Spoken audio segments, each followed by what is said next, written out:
अस्सलाम वालेकुम नाज़रीन, जिस तरह से जाली मैंडेट पर आई हुकूमत अब अदालतों को भी अपनी बांदिया लौंडी बनाने की कोशिश कर रही है और इंसाफ का भी गला घोंटने की पूरी कोशिश कर रहे हैं। इस हवाले से एंकर हबीब अकरम ने नूली के जवेद लतीफ को शो में बुलाकर उनकी अच्छी खासी चित्रोल की और साथ ही साथ उनकी जाली मैंडेट पर आई हुकूमत की भी चित्रोल की।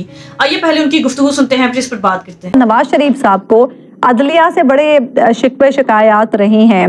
अब जो हुकूमत कानून साजी करने जा रही है अदलिया को काबू करने के लिए, क्या इससे उन शिकवे शिकायत का अजाला हो सकेगा? जहाँ तक अदलिया से गिले शिकवों का तल्लक है, 6 साल बाद 7 साल बाद नवाज शरीफ को इंसाफ दिया जाता है तो कहा जाता है फास्ट ट्रैक पे ये इंसाफ के तकाजे पूरे किए गए। भाई इंसाफ तो होता ही फास्ट ट्रैक पे। लेकिन अब तो ये बात हो रही है मियां साहब, अब ये बात हो रही है कि आपकी पार्टी अपने दीगर इत्तेहादियों के साथ मिलके ऐसी तरमीम लाना चाहती है कि जहां पे इंसाफ आपके घर की लौंडी बन जाएगा, आपके घर का चौकीदार बना होगा, आपके दरवाजे के सामने बैठा होगा, आप कहेंगे चाय लेके आओ तो वो चाय लेके आएगा, आप कहेंगे फलां को अंदर कर दो तो वो फलां को अंदर कर देगा।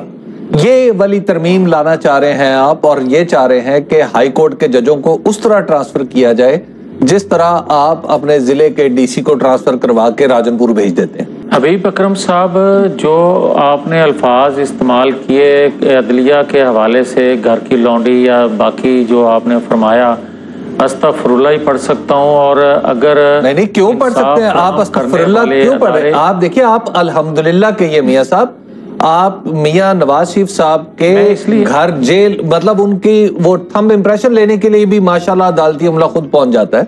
अब जाहिर है कुछ ना कुछ तो है ना, आपको तो अल्हम्दुलिल्लाह कहना चाहिए। नहीं, आप ज़राए अबलाग सरकारी वसाइल से इस्तेमाल करके ये कहें कि ये मुहिब्बी है, ये चोर डाकू लुटेरा है, ये गद्दार है, और ये आज की नौजवान नस्ल के ज़हनों में बैठा दिया जाए, कभी ऐसा हुआ है? लेकिन जावेद लतीफ साहब, इसका ये मतलब भी तो नहीं है ना कि एक इदारा जो इंसाफ करता है फिर उसके पर काटने की कोशिश की जाए ताकि किसी और को भी इंसाफ ना मिल सके।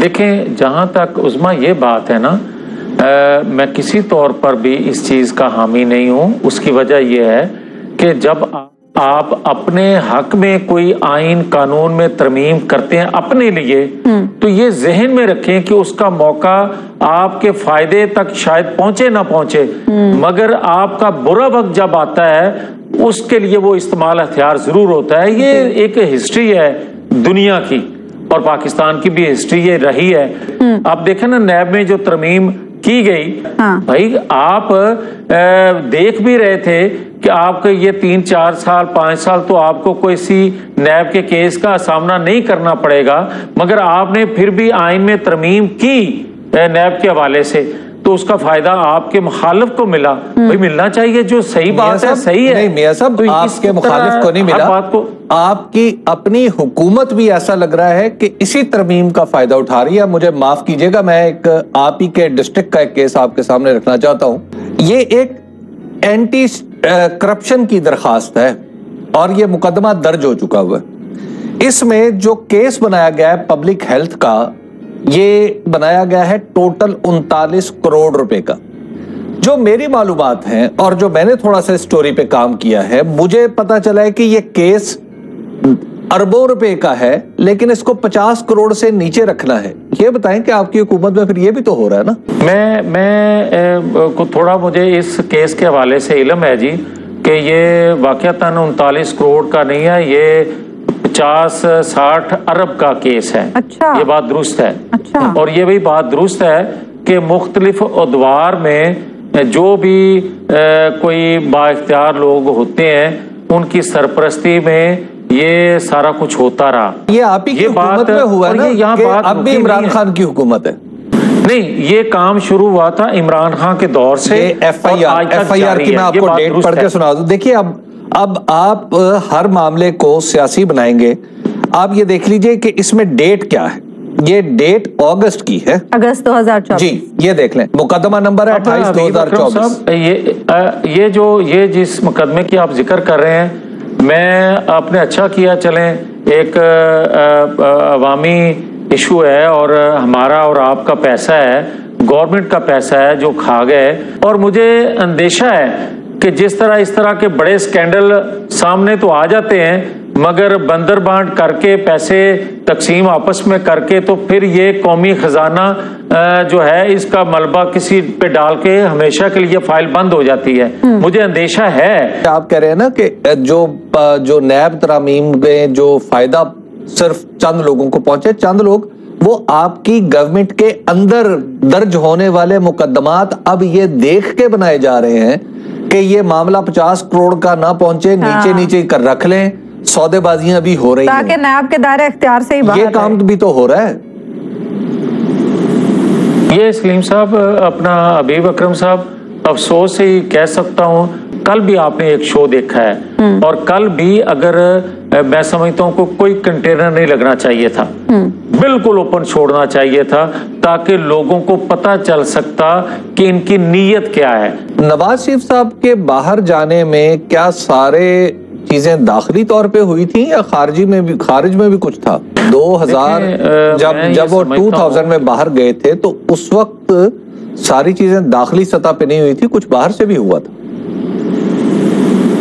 ये तो इमरान खान साहब तो अभी अंदर है, उसकी वजह नहीं, मैं आपको अर्ज करता हूं, क्या नवाज शरीफ ने सारा कुछ सहने के बावजूद 9-10 मई किया था? लेकिन जावेद लतीफ साहब, अभी रिसेंटली जो DGISPR ने प्रेस कॉन्फ्रेंस की उसमें उन्होंने 9 मई का जिक्र तक नहीं किया। मुस्लिम लीग नून की तरफ से ही 9 मई चल रहा है, अभी रिसेंटली प्रेस कॉन्फ्रेंस में 9 मई की कोई बात नहीं हुई, तो इससे हम क्या समझे?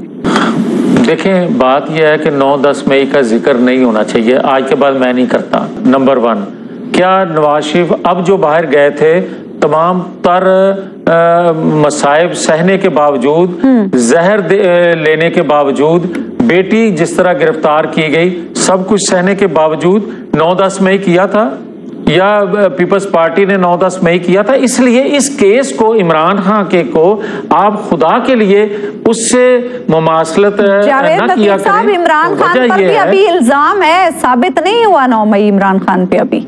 मगर मुझे ये बताएं, 1.5 साल होने को है, किसी एक को सजा मिली है 9-10 मई की? भाई ये तो आप मानते हैं ना कि 9-10 मई हुआ है। एक सेकंड, शवाहिद पेश करते अदालत के सामने सजा हो जाती। अच्छा, जब मैं ये बात करता हूँ कि हुकूमत जितनी बाइख्तियार होती है तो फिर आप ये कहते हैं हुकूमत करने की फिर जरूरत क्या है, आपको बाहर आ जाएं। वैसे आज अली मोहम्मद खान साहब भी ये बात कर रहे थे, जावेद लतीफ साहब। चले, उसकी मेहरबानी है कि उसने ये इकरार कर लिया। ये क्या दावा है कि अच्छा हम हुकूमत में 2/3 थे तो तब भी हमारी हुकूमत नहीं थी, अब हुकूमत में है तो अब भी हमारी हुकूमत नहीं है। आपको भी मैंने आप ही के डिस्ट्रिक्ट की एक मिसाल दी है, आप कह रहे हैं कि हाँ ये भी ठीक है, ऐसा हुआ तो है, लेकिन ये अरबाब इक़्तिदार को दरखास्तें की जा सकती हैं। ये दरखास्तें करने के लिए हुकूमती पार्टियां वजूद में आती हैं। मैं तो बल्कि मुझे इल्म मालूम हुआ है कि जो मुल्ज़िम है उनकी गाड़ियों से 20-20, 15-15 करोड़ रुपया उनकी गाड़ियों से निकला है, जो 2-3 लोग पकड़े गए हैं। अच्छा, तो फिर भी यार देख रहे हैं हम, तो हुकूमत आप ही की है, लेकिन ये बात ज़हन में रखें, वजीर आला भी आपकी हैं, वजीर आजम भी आपके हैं, और इन दोनों के दरमियान चचा भतीजी का रिश्ता भी है। हाँ, अच्छा। और आप एक ऐसे केस में पकड़े गए थे जिसमें हमारी आज की मोहतरमा वजीर आला साहब का नाम, वजीर आला साहिबा का नाम आया था और आपको अंदर जाना पड़ा था। इस वक्त सिर्फ पाकिस्तान का वाहिद इदारा अदलिया ही है जिससे इस वक्त अवाम को उम्मीद बाकी बची है और अवाम भी अदलिया की तरफ ही नजरें जमाए बैठी है। अल्लाह की जात के बाद अब अदलिया ही है जो अवाम को इंसाफ दिला सकती है। इस बार अदलिया ने भी अवाम की बदहाली और अवाम की इल्तिजाओं को देखते हुए इंसाफ को कायम रखने का फैसला किया और वो बहादुर जजेस जिन्होंने प्रेशर लेने से और गलत फैसले करने से साफ इनकार कर दिया। और यही बातें जाली मैंडेट पर आई हुकूमत से हजम नहीं हो रही, क्योंकि नाज़रीन वो हुकूमत जो आई ही जाली मैंडेट पर हो और उसे अवाम की क्या परवाह हो। अवाम का मैंडेट चोरी करने के बाद अब वो बहादुर जजेस को किस तरह से बर्दाश्त कर सकते हैं। और अभी जाली मैंडेट पर आई हुकूमत जाली तरामीम करके दोबारा से अदलिया के खिलाफ प्रोपेगेंडा करने की पूरी कोशिश कर रही है। वो जजेस जो जाली मैंडेट पर आई हुकूमत को इनके ओछे हथकंडे अपनाने से रोक रहे हैं और इनके खिलाफ फैसला करने के लिए तैयार हैं या इनके सामने डटकर खड़े हैं, उन बहादुर जजेस को नुक्कड़ में लगाने के लिए ये आइन में तरामीम करके उन्हें दोबारा से फंसाने की कोशिश कर रहे हैं। जिस तरह से ये पुलिस और बाकी इदारों में अपनी मर्जी की तरामीम करते हैं, जिसको चाहे तबादला कर देते हैं, जिसको चाहे फारिग कर देते हैं या ट्रांसफर कर देते हैं और उनसे अपनी मर्जी के फैसले करवाते हैं, उनसे रियासती मशीनरी की तरह इस्तेमाल करते हैं। अब नून लीग वाले ऐसी तरमीम करना चाहते हैं जिससे ये चाहते हैं कि जजेस को नुक्कड़ में लगाया जाए और अगर कोई भी जज इनके खिलाफ जाकर फैसला करने की कोशिश करेगा, उन्हें प्रेशराइज करके ब्लैकमेल करके ऐसा करने से रोका जाएगा और उन्हें अवाम के हक में इंसाफ करने से भी रोका जाएगा। या फिर दीगर आइन में इस तरह की तरमीम कर दी जाएंगी जिससे जजेस खौफजदा होकर इस तरह का कोई भी फैसला करने से गुरेज करेंगे। और वो बहादुर जजी जो इस वक्त अवाम के साथ डटकर खड़े हैं और इंसाफ के हक में फैसले कर रहे हैं, वो जजेस प्रेशर में आकर इस तरह के फैसले करने से बाज आ जाएं और जाली मैंडेट पर आई हुकूमत के साथ मिल जाएं। लेकिन नाज़रीन, जाली मैंडेट पर आई हुकूमत चाहे कुछ भी कर ले, इस बार जजेस ने ठान ली है कि वो हक के साथ खड़े हैं और इंसाफ के साथ खड़े रहेंगे और वो हक के साथ डटकर खड़े रहेंगे। अगर इन्होंने किसी भी तरह से ये जालसाजी के जरिए आइन में तरमीम कर भी दी तो वो फिर इस हक में सुप्रीम कोर्ट जाएंगे और जब ये फैसला बहादुर जजेस के हाथ में जाएगा तो फिर वो इनकी की गई तरमीम को उड़ा कर रख देंगे। नाज़रीन, आपके इस बारे में क्या राय है? कमेंट में जो बताइएगा। अगली वीडियो में मिलते हैं, तब तक के लिए अल्लाह हाफिज़।